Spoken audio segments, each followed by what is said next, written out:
Hello friends, very warm welcome to my Business Laws channel. First of all, I would like to thank you all because a creator always exists because of subscribers. Thanks for watching time. Today friends, I am going to take up third lecture of chapter number 5, which is free consent. Keep watching my videos, give your comments in the comment section. Even if you have understood, friends, even then do write something in the comment section because that always acts as a motivating factor for the creator. So friends, now let us start this lecture today. Chapter is 5, lecture is 3. So points of discussion. First of all, I'll take up definition of fraud, then elements and effect of fraud, bill silence amount to fraud, misrepresentation, and second last heading will be constituents and elements of misrepresentation, and the last will be distinction between fraud and misrepresentation. So friends, first is the fraud. What is fraud? The term fraud has been defined under section 17. Fraud is an intentional misrepresentation of material facts, existing facts, made by one person to another with knowledge of its falsity and for the purpose of inducing the other person to enter into a contract. Simply speaking, friends, what is fraud? Fraud is, willful misstatement of facts. Here, the main intention of the person is to deceive the other person. So, fraud has been defined under section 17. Fraud is defined as a false statement made knowingly or without belief in its truth or recklessly, careless whether it be false, true or false.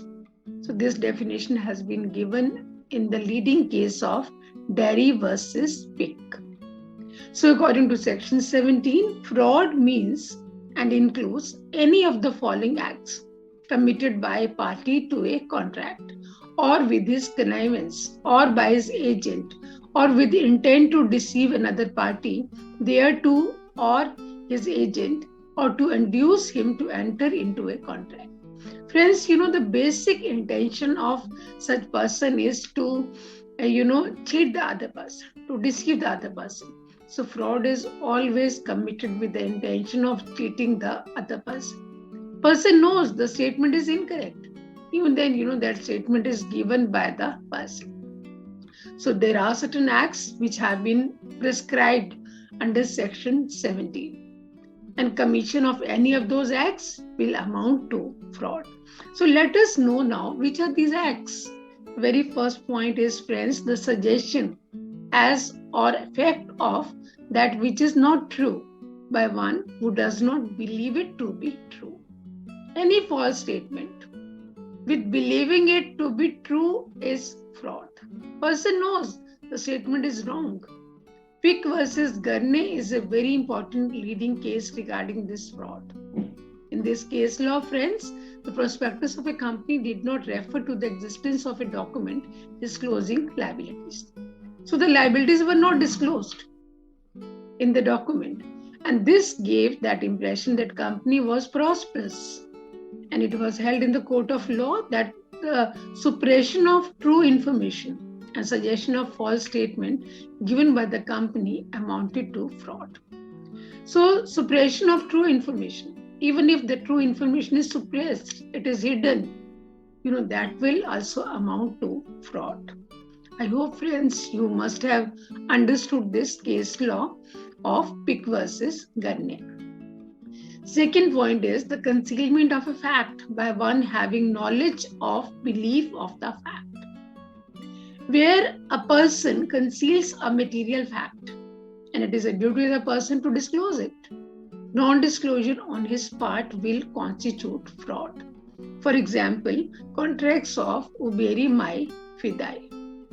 Uberi Mai Fidai are the contracts, friends, which are based upon good faith. All the contracts, where it is a duty of the person to speak.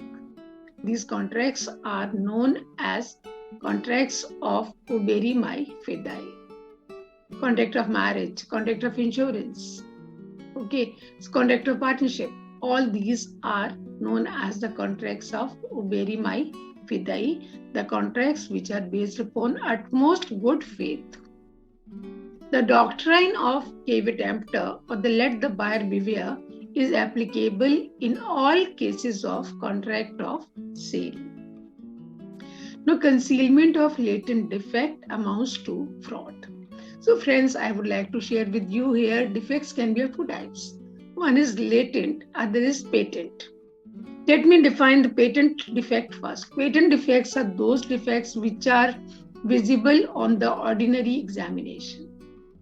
So let the buyer beware. It is a duty of the buyer. He must be very careful about the items. If he does not examine the item and he buys the item and later on he says item was defective, then in this case, seller will not accept the return of goods. But latent defect, on the other hand, is the defect which is not visible on the ordinary examination. Buyer has examined, buyer has done his duty, but he found the item to be okay because the defect was smartly covered by the seller and it was not visible to the buyer. So here, this will be taken as the case of fraud. So the example is here, X buys a second-hand dining table set from the furniture dealer, Y person.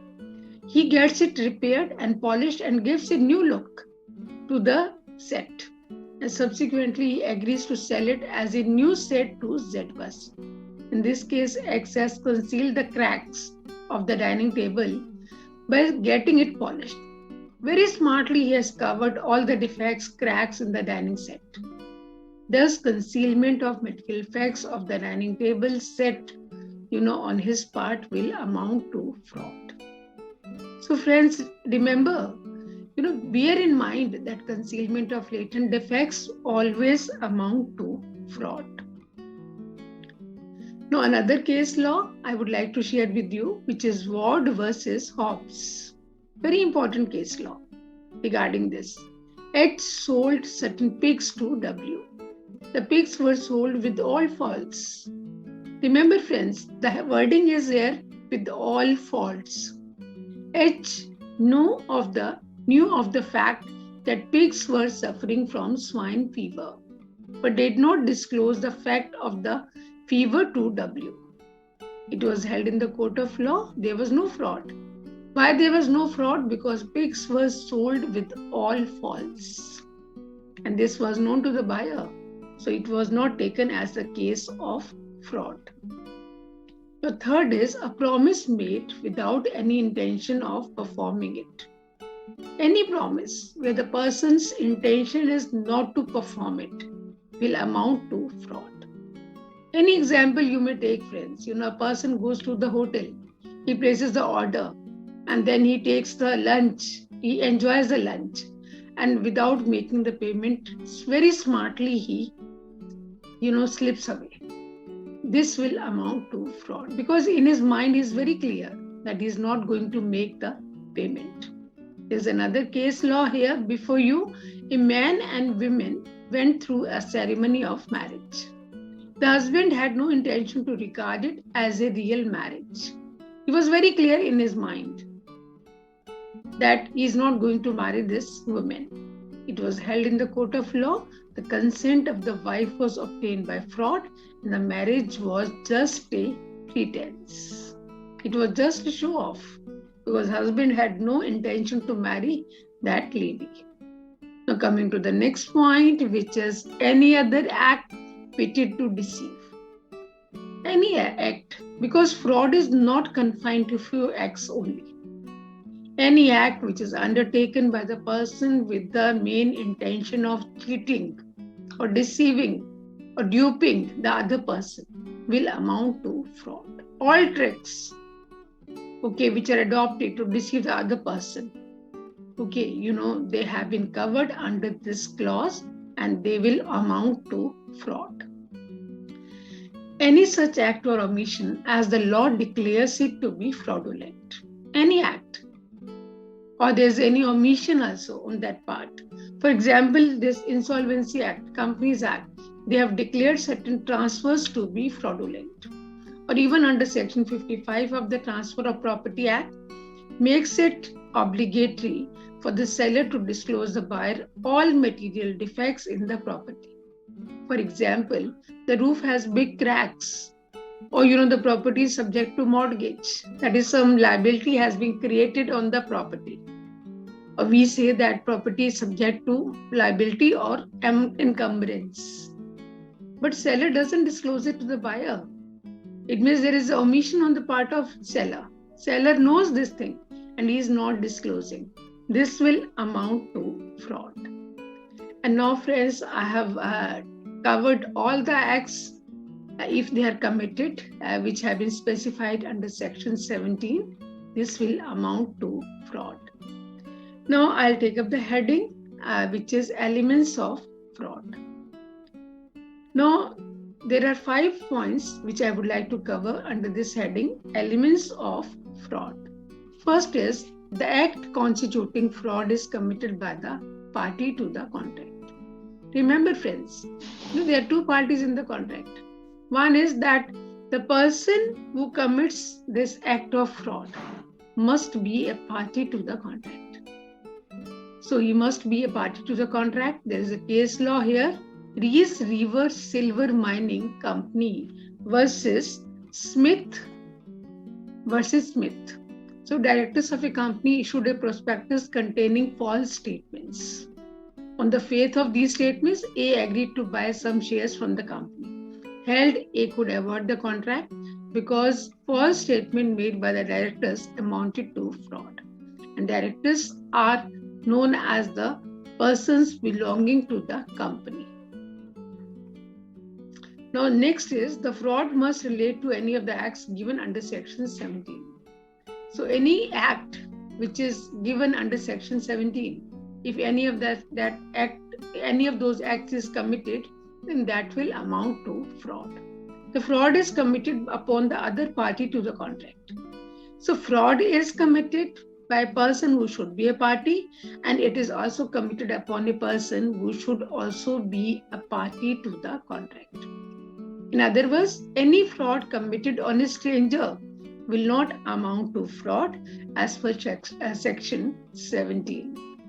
The act constituting fraud must have induced the other party to enter into the contract.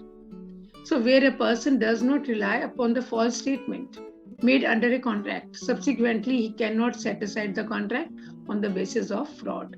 So, there is a very important case law regarding this, which is Smith versus Chandvik. A bought shares in the company on the basis of false statement contained in the prospectus that B was a director of a company. A had never heard of B. A did not know B person. It means he did not rely upon this wrong statement. And later on, he heard from someone saying that this statement was wrong. Then he will not have any right to put an end to the contract, because the person should have relied upon the wrong statement. And here in this case, he did not rely upon the wrong statement. Now, next case is Smith versus Chandvik.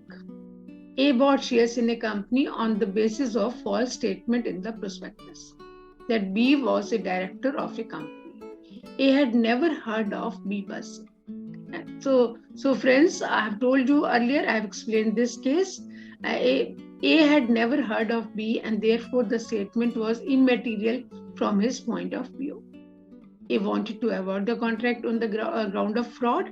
So the basic point which you have to bear in mind is the person should have relied upon the wrong statement. That wrong statement should have induced that person to enter into the contract. If it has not, then person will not have the right to put an end to the contract. The fraud must have deceived the other party or resulted in damage or loss. Friends, remember this point, or bear this point in mind. A deceit which does not deceive is no fraud. A fraud without damage or loss is no fraud. An attempt to deceive which has not in fact been deceived the other person can have no legal effect on the contract. So friends, remember, a seller tries to cheat the buyer, but buyer is not cheated. And this will not amount to fraud. Here I would like to explain this case law, which is Horsfall versus Thomas. Cannon was bought by M from N. The cannon had a hole which was very smartly covered by N. M had the opportunity to examine, but he did not examine. See this line, wording of this line. M did not examine at all, and when he used it, it bursts into pieces. M refused to pay on the plea of fraud. It was held in the court of law that he would have bought the cannon even if no deceptive plug was inserted. Therefore, in this case, he was not deceived. So friends, here, no doubt that, seller tried to cheat the buyer, but buyer was not cheated. It was his duty to examine, and he did not examine it. And now, friends, having explained all these, I will take up this heading now. Silence. Will silence amount to fraud? Can silence be taken as fraud, or silence does not constitute fraud? Is this statement true or false? So friends, this heading I would like to take up, I would like to discuss under two headings first, and then I'll take up two more additional points. First is where the circumstances are such that it is a duty of the person keeping silence to speak, and where silence is in itself equivalent to speech.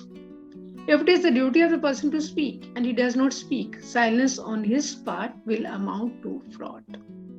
So now the question arises, how can we say it is a duty of the person to speak? In all the contracts of oberi mai fidai, it is a duty of the person to speak, and if he does not speak, silence on his part will amount to fraud. And oberi mai fidai, as I explained earlier in this class, are the contracts which are based upon utmost good faith. All these contracts which have been written here, they fall under the category of contracts of oberi mai fidai. Second is silence is equivalent to speech. X enters into an agreement with Y for buying Honda City car. While entering into the agreement, X says to Y, if you do not deny, I will believe the car is in working condition. Y observes silence. Subsequently, X finds the car is out of operation. Here, Y's silence is equivalent to speech. So he will be held liable for fraud. If silence is equivalent to speech, then in that case, it will be taken as a case of fraud. Now, two more cases I would like to discuss. One is half-truth, and second point is change of circumstances. If half-truth is disclosed, other half is concealed, then this will also amount to fraud. The case is before you, Rex versus Cyclint. Here, what happened? The prospectus of a company contained the statements that the company had paid dividends in the last 5 years. And these statements were true, but how were the dividends paid? The dividends were paid out of reserves. But the company was running losses. So, but the mode of dividend was not declared. It was not specified in the prospectus. So, friends, half truth was disclosed, other half was hidden. This amounted to fraud. Change of circumstances. If circumstances change, it becomes the duty of the person or company to inform the public. If company does not inform, then in that case, it will be taken as a case of fraud. Director's name, that is written in the prospectus. But when the shareholders, they buy the shares and then they come to know that the directors are not there on the board. Directors had retired. Then, this circumstances should have been brought to the knowledge of the public. So this will also be taken as a case of fraud.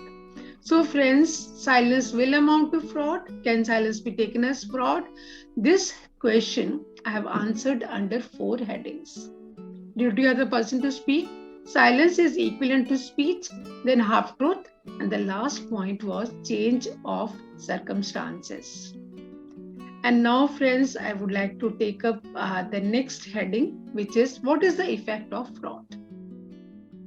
Under section 19, 3 points I would like to discuss. First is he may set aside the contract, which you all know, which is very common. He has the right to cancel the contract. He may ask for recitation and insist on performance. Say, let us say the property is subject to mortgage, but the fact has not been disclosed by the seller to the buyer. Buyer has bought it, and liability of the seller has been discharged by the buyer. Then in that case, the seller should pay that amount to the buyer because it was a duty of the seller. This is also one of the consequences of fraud. Then he may also sue for damages. This is the additional right which is available to the aggrieved party in case of fraud. If buyer suffers any amount of loss due to fraud played by the seller, then he has a right to claim those damages, recover those damages from the guilty party. This is known as right to claim compensation.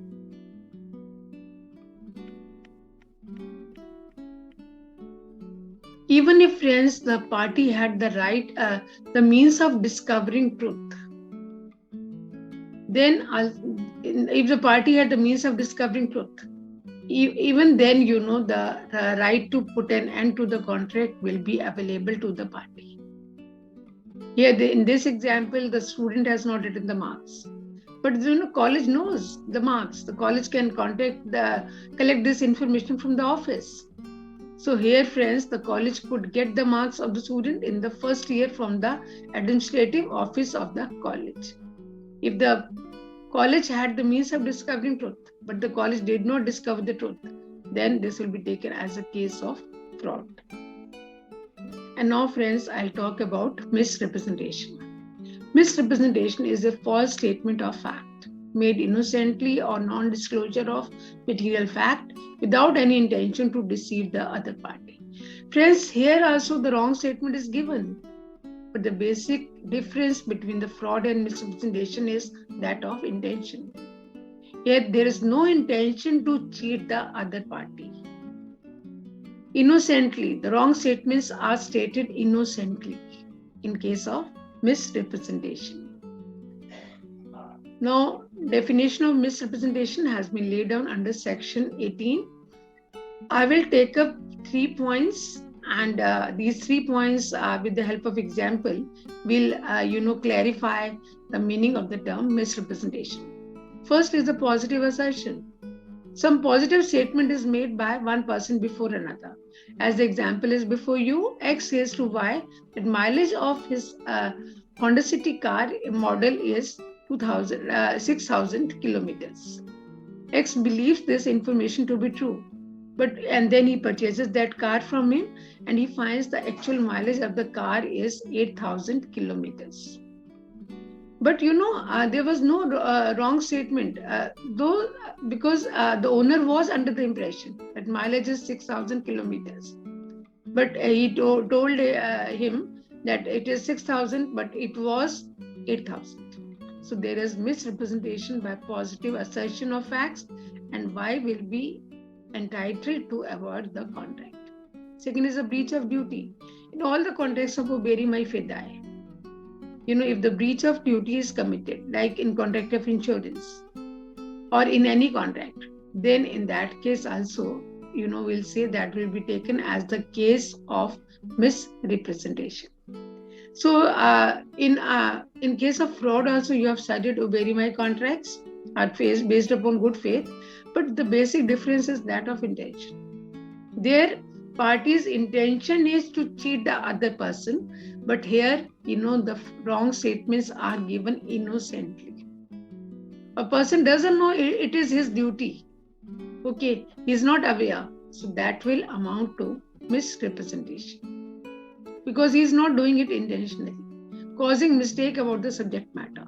When a party to an agreement misleads the other party, although innocently, as to the substance of a thing, that is the subject matter of an agreement, and he is guilty of misrepresentation. Dairy versus Pig is very, very important case law regarding this. In this case law, prospectus of a company contained a statement that the company had been authorized by a special act of parliament to run trams by steam or mechanical power. The authority to use steam was in fact subject to the approval of the Board of Trade. But this fact was not mentioned in the prospectus. The Board of Trade did not approve the use of steam, and subsequently the company was wound up. The shareholders of the company sued the directors for fraud, held they were guilty of misrepresentation and not of fraud. They were not guilty of fraud, as they honestly believed that once the Parliament has authorized the use of steam, the consent of Board of Directors must have been obtained. So this was taken as the case of misrepresentation. Now, essential elements of misrepresentation. Now, I would like to take up this heading, essential elements of misrepresentation. Now, misrepresentation can be made either by the party to the contract or his agent. It must relate to the facts material to the contract.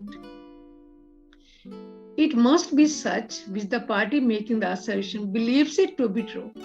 Party is under the impression this statement is correct, although the party has no sufficient evidence or ground for its belief. It must have been acted upon by the other party to the contract. Now, like fraud, misrepresentation should also be committed by a person, who should be a party to the contract.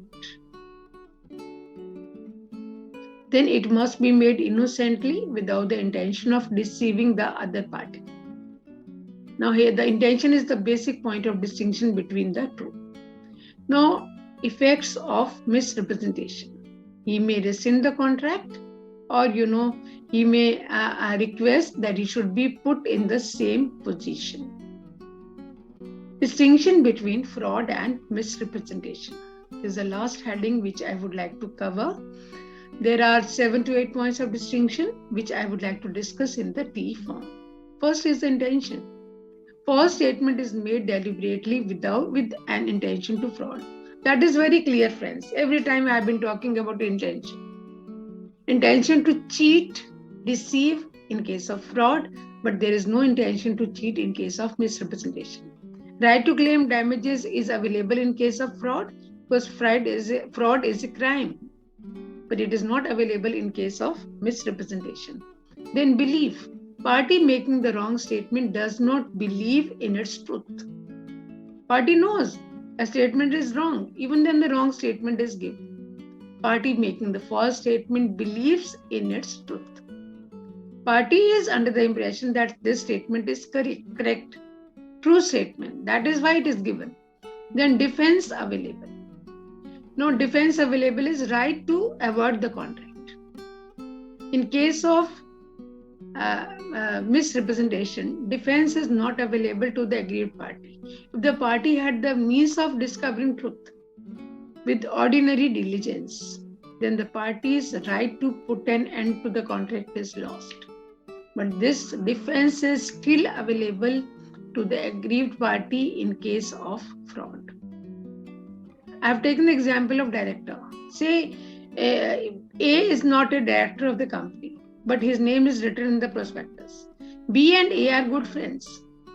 Now B has the means of discovering truth.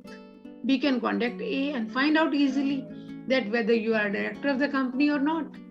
And but he has the contacts, but he does not make the use of those contacts. Then his right to put an end to the contract will be lost in case of misrepresentation, but it will not be lost in case of fraud. Now the next is silence. Silence amounts to fraud in case of duty to speak, which already I have covered under the heading, will silence amount to fraud? But silence never amounts to misrepresentation. Criminal act. Fraud is a crime. So the parties are exposed to criminal liability. They are exposed to punishment. But this misrepresentation is not a crime. Now, there is no exhaustive list of act of fraud. Any act which is committed with the purpose of deceiving the other person will amount to fraud. Any act.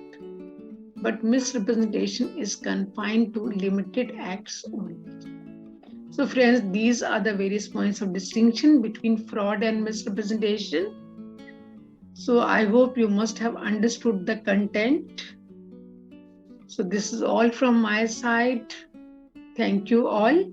And if you still find any problem, do write in the comment section and I will definitely answer.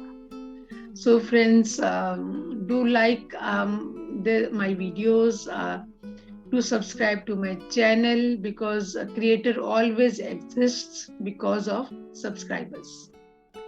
So, and if you write in the comment section, then creator always gets motivation. So do press on the bell icon also to get notifications about my future videos. So friends, goodbye. See you until then, and take care, and keep smiling always. Okay friends, we'll meet soon.